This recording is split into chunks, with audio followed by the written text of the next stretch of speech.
Merci d'être à cette présentation. Donc, on est sur une présentation d'une quatrième étape d'un projet qui s'appelle Digilog, que je vais vous présenter rapidement. Donc, je vais vous présenter ce qu'a été le programme Digilog, ce qui a été parce qu'on est sur la fin.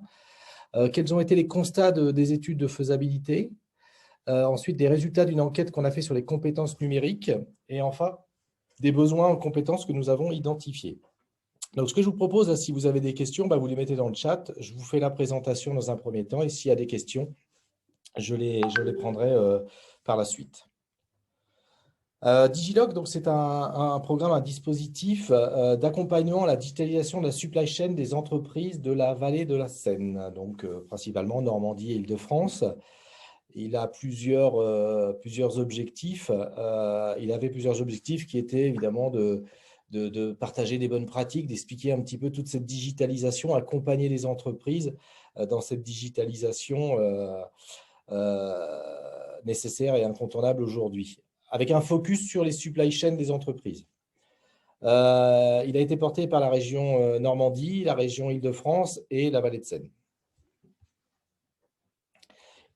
Ce programme a été divisé en 4 étapes. Une première qui a été une analyse stratégique de l'existant, c'est-à-dire qu'on a collecté justement un petit peu les forces, les faiblesses, la digitalisation des supply chains dans les entreprises, leurs enjeux. On a mis aussi en place un outil d'autodiagnostic qui permettait, et qui permet toujours d'ailleurs sur le site digilog.tech, TECH, de mesurer sa maturité digitale en termes de supply chain, de digitalisation de leur supply chain.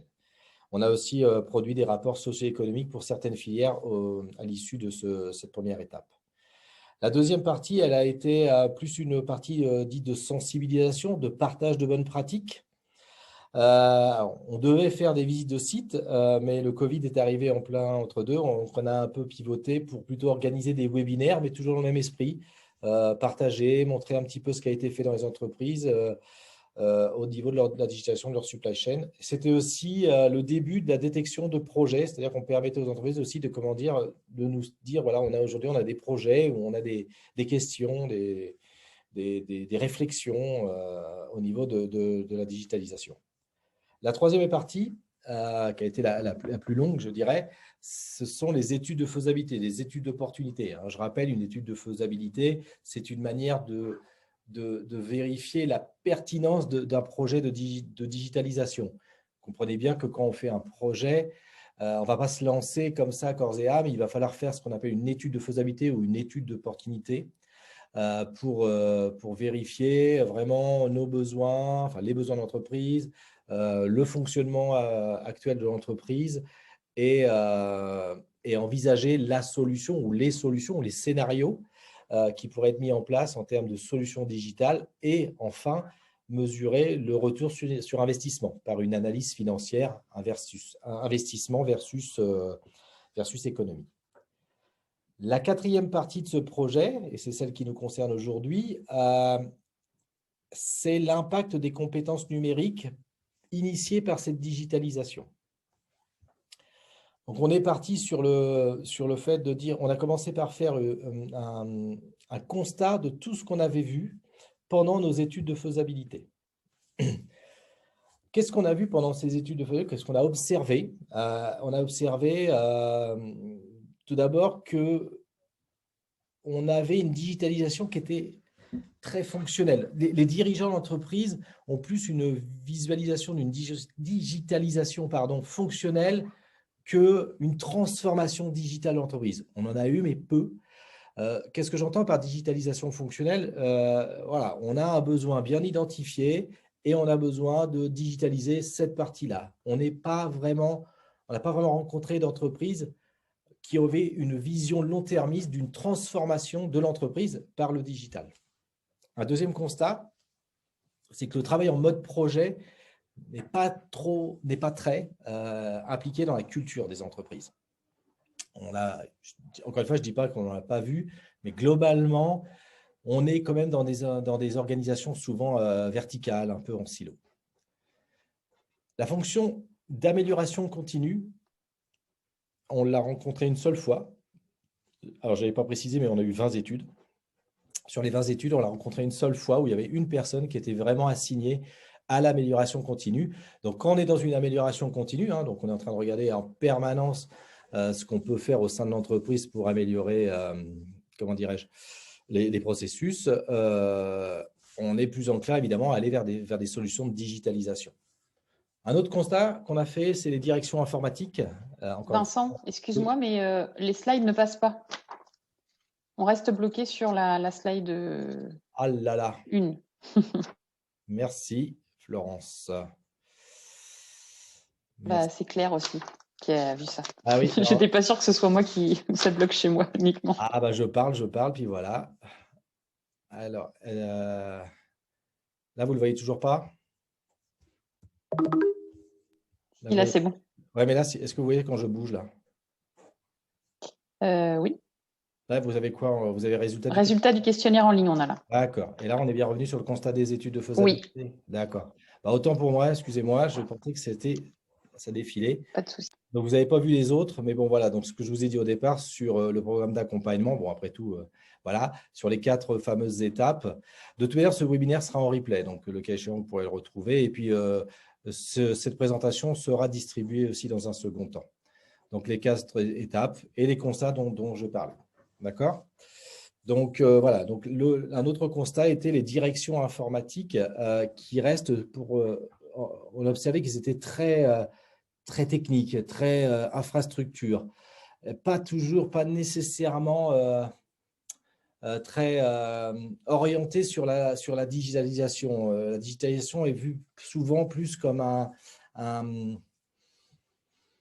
frein ou une problématique éventuelle aux infras informatiques des entreprises. Une autre dimension aussi qui a été notée, c'est que les entreprises sont très centrées sur leurs processus internes. La transformation digitale, c'est bien sûr simplifier, automatiser, gagner en productivité sur des processus internes, mais c'est aussi et surtout de plus en plus offrir de nouveaux services aux clients. Elle est là la clé de la digitalisation, c'est-à-dire être un peu moins centré sur ses produits, sur ses services, mais être un peu plus sur la finalité, sur le serviciel, l'aspect serviciel du digital. On a trouvé quand même que globalement, encore une fois, il y avait des exceptions, on avait des initiatives qui étaient quand même encore un peu centrées sur les processus internes. Et puis, il y a un dernier qui était quand même un manque de connaissance des technologies digitales. Quand on peut échanger avec certaines équipes, on se rend compte quand même que la culture des technologies digitales et surtout de ce qu'elles peuvent apporter, de leur cas d'usage, est quand même assez méconnue. Alors, comme je ne vois pas s'il y a des questions, je reviendrai après. Résultat du questionnaire en ligne. Donc là, j'espère que vous voyez bien le slide. Donc, on a mis en place un questionnaire pour essayer justement de collecter, et principalement auprès de ceux qui avaient réalisé les études, certaines informations. Et il y a des choses assez intéressantes qui en sont ressorties. Je vais vous les présenter une par une avec évidemment les résultats. Donc, la première question qu'on a posée, c'était de manière générale, pour avancer dans la digitalisation, de quelle nature de formation considérez-vous que votre organisation aurait besoin? Donc, on s'est rendu compte quand même que la conduite du changement, voilà, ce qui ressort, c'est que la conduite du changement arrive en première position. Et en fait, c'est assez intéressant parce que la digitalisation en elle-même, ce n'est pas ce qu'il y a de plus compliqué. Je ne dis pas que c'est ça, mais ce n'est pas toujours ce qu'il y a de plus compliqué. Le plus compliqué dans la digitalisation, c'est justement de l'implémenter dans l'entreprise. Donc, on voit bien quand même qu'il y a un vrai besoin là-dessus pour mieux conduire les projets de digitalisation une fois que l'étude a été faite. Et en deuxième, c'est l'utilisation des logiciels métiers. Alors, on ne voit pas très bien, il y a la parenthèse. Mais voilà, tout ce qui est TMS, WMS, Terminal, Transport Management System, Warehouse Management System, mais je dirais les logiciels métiers. Donc, on voit quand même qu'il y a un besoin de mieux appréhender les outils logiciels. En troisième position, on voit le marketing digital, donc tout ce qui est développement commercial grâce au digital.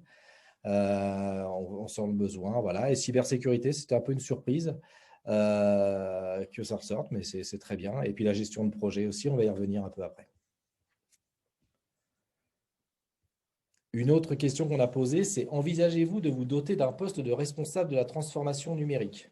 Ce qu'on voulait savoir derrière, derrière cette question, c'est est-ce que vous voulez nommer une personne, alors pas nécessairement une personne à plein temps, hein, oui, on va poser la question à temps complet ou à temps partiel, mais avoir quand même un poste officiel qui va conduire la transformation numérique, la transformation digitale. Hein, ce sont des postes qui demandent beaucoup de transversalité, ces postes-là. Et puis, on voit quand même que non prend la plus grosse partie. Donc, les entreprises ne sont pas encore… Alors, on est dans des entreprises de type TPE, PME, mais un peu plus de PME. Mais voilà, on voit quand même que même dans des PME et même des TPE, on n'est pas dans ces dynamiques-là. Et ça rejoint ce que je disais sur un des constats, qu'on est encore dans une digitalisation très fonctionnelle. Quand on est dans une vision, on va avoir évidemment un responsable de la transformation digitale, mais encore une fois, il n'est pas nécessairement à plein temps. Il peut être interne, externe et aussi en temps partiel. Une autre question, comment évaluez-vous votre organisation capable de s'adapter au changement et plus particulièrement à la digitalisation? Alors, j'ai trouvé le résultat de cette question assez surprenant parce qu'en fait, aujourd'hui, on dit qu'on pense que les organisations sont capables de s'adapter fortement, a priori, au changement et à la digitalisation, mais en contrepartie, on nous a dit aussi qu'on voulait des formations de la conduite au changement. Donc, je pense que on peut lire derrière, c'est qu'il y a une volonté et on pense que son organisation est capable de le faire, mais on a quand même besoin de compétences sur ce changement pour en réussir, pour que ça soit un succès.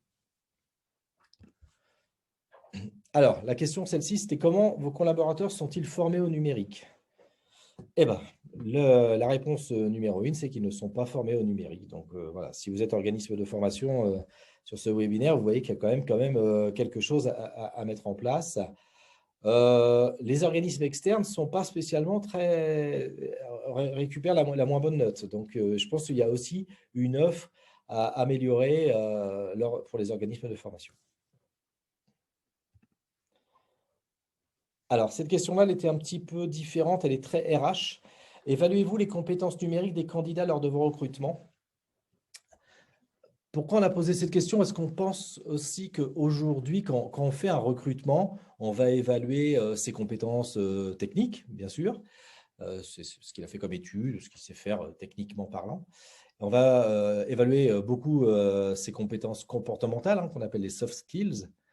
Mais aujourd'hui, je pense que pour préparer les entreprises aux futures mutations, les RH devraient intégrer aussi une évaluation des compétences numériques ou même de l'appétence numérique d'ailleurs, je rajouterais, pour les candidats. Et vous voyez que la moitié ne le font pas. Un quart le fait et un quart le fait partiellement. Donc, c'est assez révélateur de mon point de vue.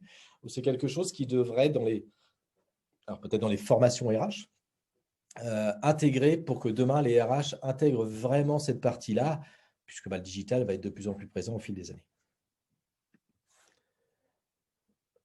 C'est un peu la même question, mais bon, non, ce n'est pas la même question, pardon. Lors de vos projets de digitalisation, donc là, on est vraiment dans un projet, impliquez-vous le service RH pour la formation des équipes? Pourquoi cette question a été posée? Puisque, en fait, quand on a un projet de digitalisation, encore une fois, si on travaille de manière très verticale, en silo, sur un service, un département donné, ça ne va probablement pas marcher. Et le service RH, lui, il est censé avoir cette transversalité et pour aller chercher un petit peu les compétences à droite à gauche et savoir un petit peu comment les mettre, plutôt comment les choisir et aussi définir les formations qui vont bien derrière. Voilà. Donc, voilà pour cette enquête. À partir de là, on est sorti. Alors, on n'a pas de programme de formation. On n'est pas là pour vous dire quel programme de formation il faudrait faire, mais on est là pour sortir peut-être d'identifier des compétences qui seraient nécessaires à acquérir. Alors après, comment les articuler dans un programme de formation, on ne peut pas répondre à ça. Mais voilà, donc on les a catégorisés en 3 parties. La première, c'est la gestion et l'animation de projet. Je pense que par rapport à tout ce qu'on a vu, vous vous en doutez. Et je pense que voilà, dans les formations, rajouter… alors, quand je dis rajouter, ça peut être sur des modules existants. Ce n'est pas nécessairement des formations de gestion et animation de projet. C'est peut-être plutôt des choses qui sont à rajouter dans des cursus de formation, peut-être des modules qui sont à rajouter. Donc, conduire les réunions de projet. On voit que c'est nécessaire pour aller vers un projet de digitalisation d'être capable de conduire une réunion, d'établir un plan d'action, de suivre et de communiquer sur l'avancement du projet. La communication elle est très importante. On a parlé tout à l'heure des problématiques de changement. La communication est un élément clé dans le changement. Si on communique en amont, avant le projet, au début du projet, pendant le projet, sur les bénéfices, sur les avancées, etc., l'adoption sera bien meilleure. Tenir les budgets, évidemment, maîtriser les risques. Il faut quand même être capable d'évaluer et de maîtriser les risques dans un projet, parce que quand on met quelque chose en place, par définition, on va changer notre environnement. Être capable de manager des équipes transverses. On en a parlé encore depuis tout à l'heure. Il va falloir gérer des gens de manière horizontale, transverse, est absolument nécessaire, mais demande aussi des compétences particulières. On n'est pas dans la zone nécessairement de sa compétence technique. La conduite au changement, je crois qu'on l'a bien dit, et l'animation d'ateliers. Donc voilà, savoir un petit peu faire parler tous les membres. Hein. Vous savez que quand on gère un projet, il y en a qui parlent plus que d'autres. Et si on ne récupère pas la voix de chacun de manière équilibrée, on ne va peut-être pas répondre totalement aux besoins du projet.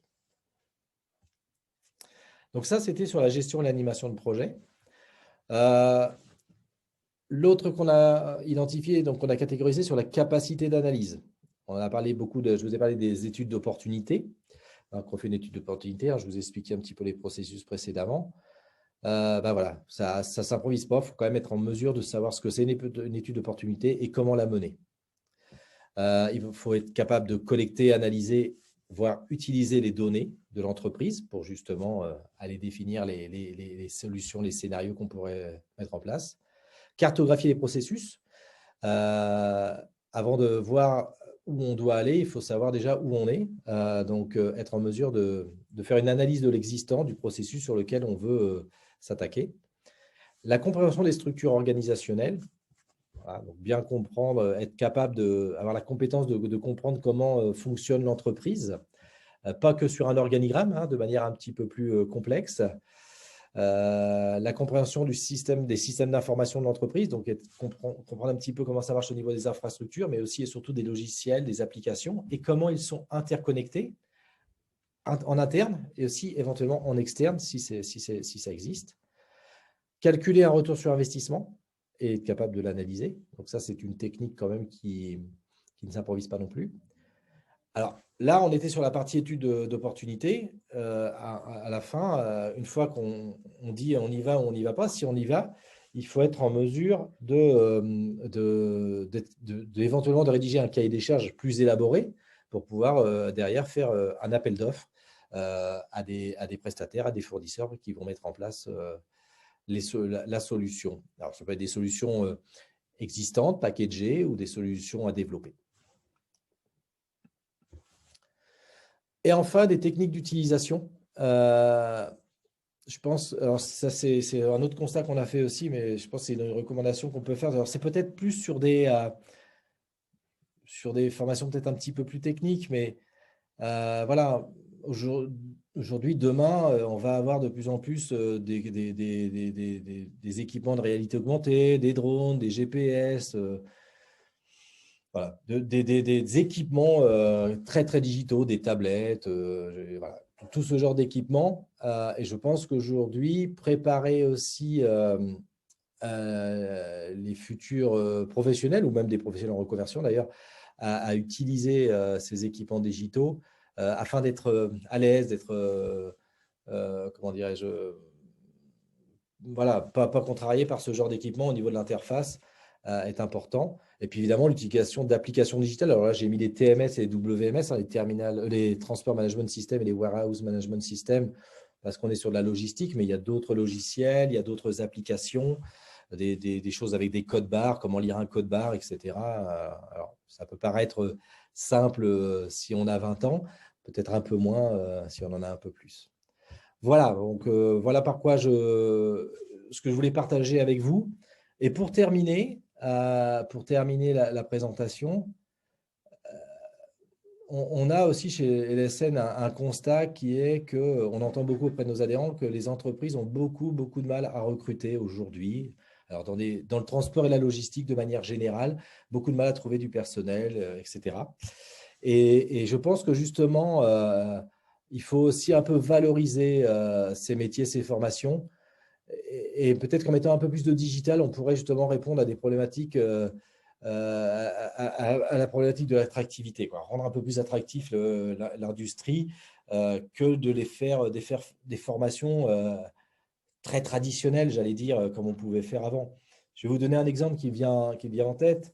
Voilà, aujourd'hui, pour recruter des manutentionnaires, par exemple, ce n'est pas spécialement très évident. Ce n'est pas peut-être le métier le plus attractif.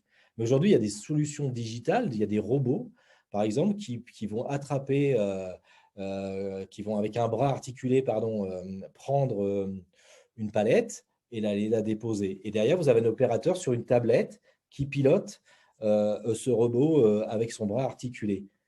C'est quand même une évolution du métier de manutentionnaire.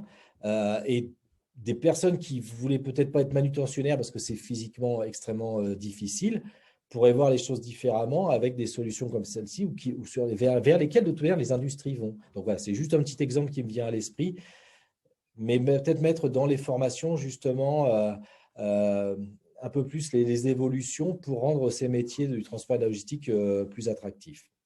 Voilà, j'ai terminé avec ma présentation. Je vais arrêter le partage. Ah, bah, je vois qu'il y a de la conversation. Alors non, c'est pour me dire… Ah si, pardon. Alors j'ai Monsieur Lecoq qui me demande, est-ce que les entreprises ont raisonné pour l'ensemble des collaborateurs? Alors Monsieur Lecoq, je vais vous donner je vais vous donner la voix. Si vous pouvez développer un petit peu votre question.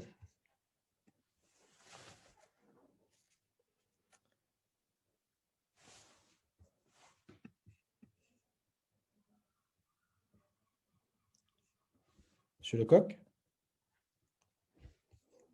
Non, je ne sais pas ce que c'est. Je parle bien.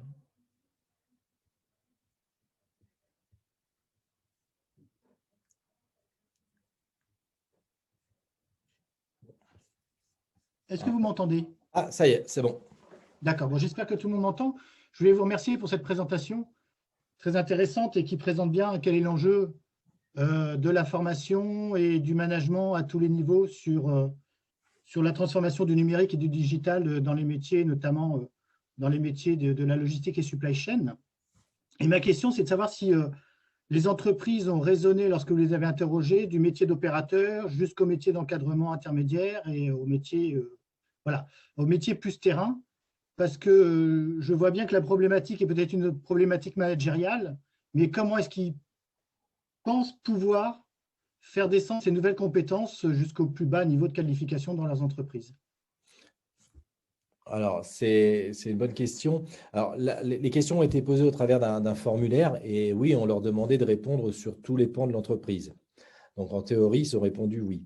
Après, vous avez raison, il y a un aspect managérial qui vient là-dedans. Je dirais que ça dépend vraiment des entreprises. Encore une fois, on a eu des entreprises qui étaient très verticales, très en silo, je ne vais pas dire à l'ancienne, mais qui avaient un fonctionnement très opérationnel, comme on pouvait le voir il y a quelques années. Donc voilà, je ne fais pas une réponse directe parce que ça dépend vraiment des entreprises et des systèmes d'entreprise, mais peut-être que dans les formations aussi, et c'est vrai que ça n'a pas été mis dans cette présentation, il y a peut-être quelque chose à faire aussi au niveau du management justement pour de rendre un peu plus justement transverse, lui apprendre à être un peu plus transverse et aussi d'aller collecter l'information à tous les niveaux de l'entreprise parce que l'opérateur… Et vous savez, on parle beaucoup de la conduite du changement. Hein. Tout à l'heure, je vous ai mis beaucoup de choses sur la conduite du changement. Et c'est par expérience que je vous dis ça. Le changement, il fonctionne que quand les gens sont impliqués, s'ils arrivent à y trouver un bénéfice. Et si vous les impliquez, vous essayez de collecter le bénéfice, je ne dis pas que c'est 100% de garantie de succès, mais le taux de succès est beaucoup plus important. Donc, c'est aussi là où on a un problème, en effet, dans certains management ou middle management, de pouvoir… de pouvoir changer un petit peu le braquet de son management. Merci pour la réponse. Je vous en prie. Et la seconde, je me permets de monopoliser la parole un petit peu. Allez-y, allez-y, monsieur Koch. La seconde, voilà, j'ai mis tout à fait d'accord sur votre dernier slide là, pour accompagner tous les publics vers les évolutions technologiques du numérique pour rendre les métiers plus attractifs. Ouais. Et je pense que là, on a tous un travail, on pourrait mener un travail très intéressant d'accompagner les équipes pédagogiques, notamment du secondaire, pour qu'elles puissent mieux communiquer et mieux travailler sur l'attractivité du métier en leur présentant quelles sont les évolutions. Dans le travail que je mène sur la création du campus, j'ai rencontré beaucoup d'enseignants du secondaire qui sont extrêmement motivés, qui s'aperçoivent de l'évolution des technologies et des métiers, mais qui n'ont pas les moyens et les outils pédagogiques qui permettent d'attirer ou de passionner leur public pour ces nouveaux métiers. Oui, alors, oui. On pourrait réfléchir tous ensemble sur comment accompagner les plateaux techniques avec les entreprises pour pouvoir justement amener aux élèves, quel que soit leur niveau, du secondaire et du supérieur, les amener à voir quels seront les métiers de demain et donner envie de continuer justement et de s'impliquer dans ces métiers-là, et quel que soit le niveau. C'est ça. Alors, il faut aller aujourd'hui, on est dans un cercle qui n'est pas vertueux. Ouais. Les enseignants, soit ne sont pas au fait, et encore, vous dites que quand même, il y a une vraie prise de conscience, mais même s'ils sont conscients ou commencent à être au fait, ils n'ont peut-être pas les moyens de le faire. On ne communique pas, donc à la fin, on n'attire pas. Donc oui, il pourra attirer, il y a beaucoup de choses à mettre en amont. Mais oui, c'est le constat qu'on fait, et on l'entend régulièrement, les métiers de transport logistique, alors qu'ils évoluent, et ils évoluent de manière très intéressante. Voilà. Voilà.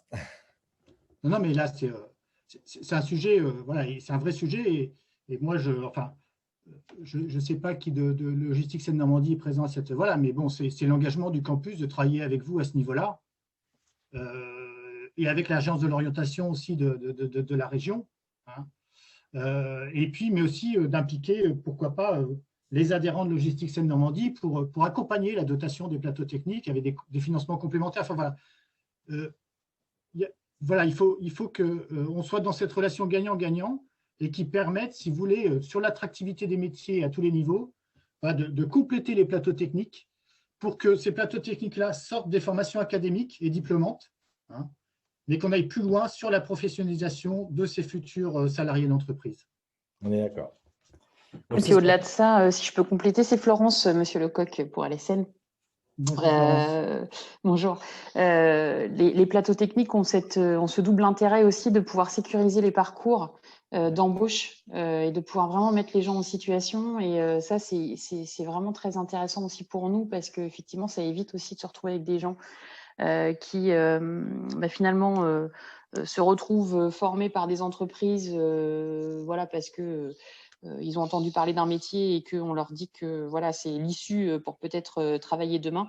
Mais malgré tout, voilà, avec des personnes qui n'ont pas validé, on va dire, concrètement le métier en tant que tel. Et donc, c'est une perte de temps, une perte d'argent pour tous. Oui. Et ça, c'est extrêmement important aussi pour nous de pouvoir vraiment sécuriser aussi les parcours d'embauche oui. par la formation, en fait, vraiment sur site, enfin, ou en condition en tout cas. Oui, mais ça veut dire qu'on peut aussi faire descendre la formation dans les entreprises. Oui, complètement. Mais c'est pour ça que vous parliez aussi de cofinancement et d'investissement des entreprises, mais elles ont tout intérêt effectivement à investir aussi pour être sûr que d'une part, les jeunes sont formés comme ils l'entendent et comme ils en ont besoin, mais aussi effectivement pour s'assurer que ce sont des gens qui sont motivés et qui savent ce que va être le métier en tant que tel. Voilà. Et là, pour illustrer ce genre d'expérience, moi, j'ai des exemples d'expérimentation dans des zones compliquées, comme je pense à Bolbec-Lillebonne, sur des métiers plutôt d'industrie. Voilà, le jour où les entreprises ont accompagné les plateaux techniques en les identifiant et en amenant du matériel technique complémentaire, hein, ça a tout de suite transformé la voie de la formation professionnelle et l'intérêt des jeunes pour intégrer ces entreprises qui sont des entreprises locales et qui ont besoin de recruter sur des secteurs qui sont difficiles en termes de recrutement et difficiles en termes de public. Et voilà, donc ça, si ça peut illustrer des exemples et accompagner vos adhérents pour nous accompagner, nous, vers cette orientation-là qu'on pourrait prendre très rapidement, ce serait vraiment intéressant. Ouais, pas de souci. Vous pouvez compter sur nous. Et dernière chose, je me permets de prendre la parole. Je ne sais pas si d'autres veulent… Non, non, c'est bon, il n'y a pas d'autres questions, monsieur Lecoq. Allez-y. D'accord, merci. Mais j'ai trouvé aussi très intéressant le mini cahier des charges que vous avez établi par rapport aux formations et notamment sur les formations management, on va dire management transversal, management changement, etc., etc. Et aussi, si on veut être actif, pourquoi ne pas proposer aux adhérents de Logistique Seine-Normandie une offre de formation? À nous de monter le cahier des charges, à nous d'aller chercher via les OPCO des financements et de travailler avec les entreprises pour que derrière, chacun puisse partager le risque. L'organisme de formation qui va se positionner sur ce marché-là et pourquoi pas répondre à tous les niveaux sur les attentes que vous avez exprimées, en tout cas que vous avez retraduit à travers votre présentation. Oui, complètement. Mais oui, en fait, c'est vraiment aussi l'enjeu pour nous, c'est de coller au plus près, en fait, par rapport aux besoins des boîtes. Et même si aujourd'hui, il y a quand même des formations qui existent et qui sont bien assises, voilà, depuis des années, l'idée, c'est vraiment qu'on soit innovant aussi et qu'on puisse faire du sur-mesure. Voilà, et c'est pas forcément, on le sait, pour un centre de formation, c'est pas toujours forcément, l'agilité est pas toujours extrêmement simple. Voilà, et donc il peut y avoir effectivement des choses, des parcours, de nouveaux parcours ou de nouvelles formations sous des formats à définir, mais qui peuvent être envisagés assez rapidement pour pouvoir répondre justement à ces problématiques qui sont quand même des problématiques, à mon sens, et comme le disait très bien Vincent, des problématiques d'avenir, mais qu'il faut traiter maintenant, parce que sinon on va vraiment avoir un pied de retard, quoi. Donc, oui, mais je bien pense sûr. que il y a des organismes, et notamment sur le fait de les spécifier sur les métiers de la logistique et de la supply chain, il y a des organismes qui seront prêts à jouer le jeu et à nous d'être cohérents avec eux entre le fait de garantir, on va dire, un résultat économique pour ces organismes-là. Mais tout ça, ça se monte et c'est un partenariat qui est à construire aussi avec le co. Mais il faut qu'on soit proactif dans ces démarches-là parce qu'on peut les monter très, très rapidement, je le pense.